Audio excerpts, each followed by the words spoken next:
Okay, so let's talk about some applications right here. And one of the kind of applications that we have is called a rate of work problem.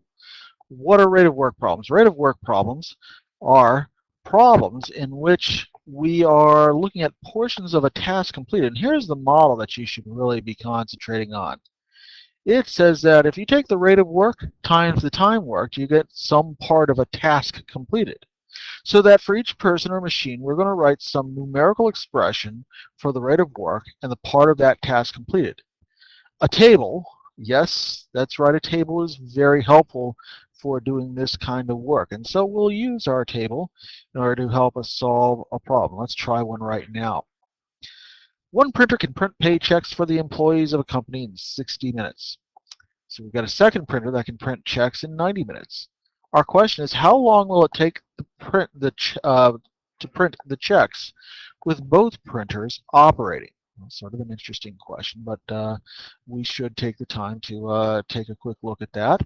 And what would we find? Well, first of all, we need to identify what our variables are, right? Variable is always a very helpful thing. So what is our question? Well, how long will it take? So how long will it take? We're going to say that working together, it's going to take t hours or t minutes. Right, so that's our variable. T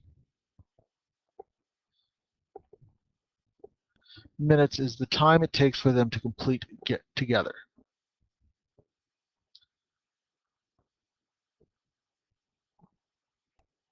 And so how are we going to use that in our equation?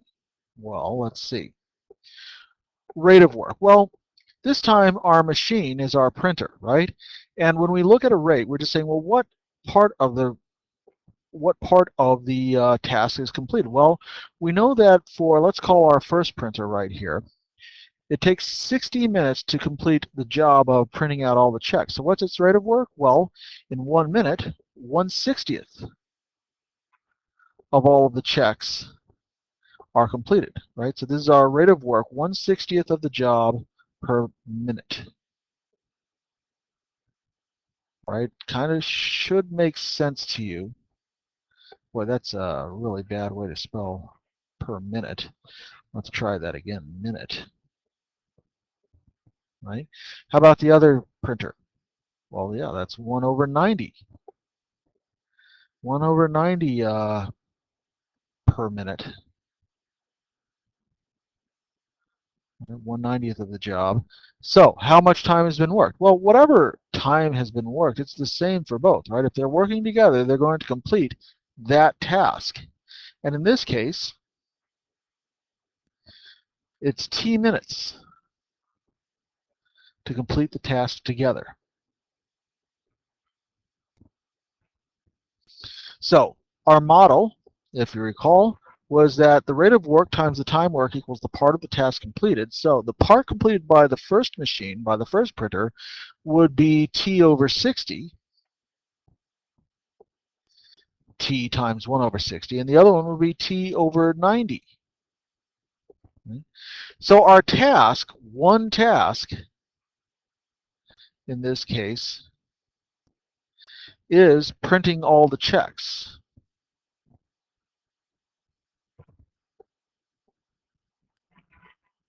So our total number of tasks, total tasks to complete,